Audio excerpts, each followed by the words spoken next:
Almost everyone growing up in America in the late 80s and 90s watched Full House. Full House, though an alternative family with an Uncle Jesse and Joey in place of a mother, dealt with real-life issues of the average teenager. Most of the episodes dealt with things such as getting along with your siblings, the correct way to put on makeup, and first kisses. TJ, the oldest daughter, who aged to about 18 during the show's run, had a steady boyfriend throughout the majority of the seasons. The relationship between them was always very sweet and wholesome.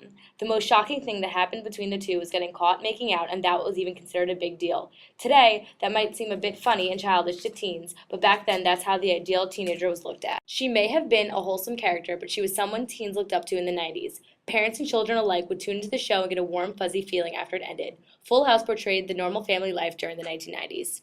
Today, ABC Family, the same channel that plays reruns of Full House, has created a new show about the quote-unquote normal teenager's life. Just from the name of the show, The Secret Life of the American Teenager implies that the lives and dilemmas on the show accurately portray the average teenager's life in America. However, the show's premise is that a young girl gets knocked up her first time having sex and must raise her newborn baby. While teenage pregnancy is not as taboo as it once was, this is not to say that this is the average life of the American teenager. Every character in the show thrives to get laid.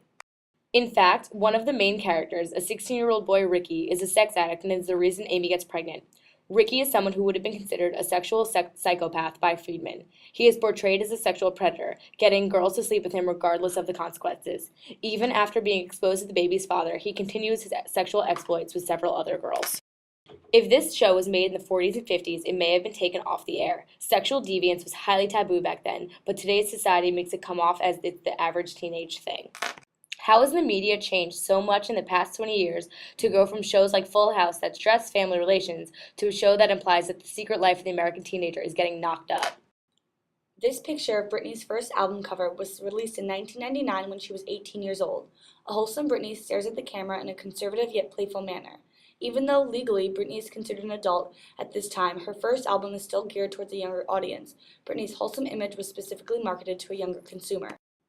This next picture is from the same album cover. Her image remains flirty yet sexually neutral. Consumers were not ready for a sexually promiscuous icon, and therefore her management maintained her wholesome public image as well as emphasizing her virginity. Although changing Britney's image here in this 1999 Rolling Stone cover was shocking at the time, this change was necessary in order for her to keep up with the sexually progressive society. In this cover, Britney is 19 and transitioning into an adult and sexual being. This provocative image was a necessary evil to her pop success. This transition is of no surprise. Britney is simply following suit. As explained in the Erla and Swedlund article, Barbie was able to be such a success throughout the generations due to her ability to grow with the consumer and adapt to society's changing notion of the body. Britney's image followed the same pattern as Barbie's, and she inevitably changed. With time and maturation, an increase in sexual promiscuity is expected. The shocking concept emerges when this maturation occurs earlier and earlier as generations change. A perfect example of this can be found when comparing Miley Cyrus's maturation rate to that of Britney's. Although they are both indisputably a social sex image, Britney was 19 when this image emerged, while Miley is just 15. Britney's promiscuity began as she was transitioning target audiences and growing into womanhood. In contrast, to this day, Miley is still not 18, a legal adult. Her progression through the media began in 2006 at the tender age of 13.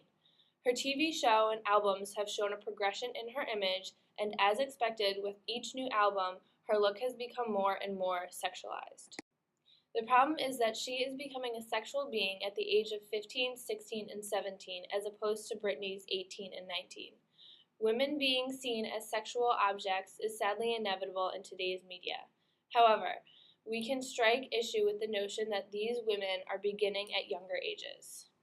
Why does our society allow Miley's promiscuity to continue when she is a role model for our younger generations, which include girls as young as 7, 8, and 9? Jenkins would speculate that sexuality has become more permissive because of our culture's consumption. This has had an effect on how our society rears their children and puts an emphasis on embracing pleasure. Pleasure has become an encouraged form of learning and exploring, as opposed to in the past where it has become about discipline. Sexuality in regards to children used to be seen as dangerous, yet today sexuality is becoming more accepted and seen as less of a threat, allowing younger and younger generations to experiment with it. We are not denying that both Britney and Miley are sex objects. The issue here is the age factor at which they became sex symbols. Since we were young, we have noticed significant changes in the role models young girls look up to and the way the media portrays the quote-unquote normal teenage life. Our project focused primarily on these changes and the way the changes have begun selling sex to young girls.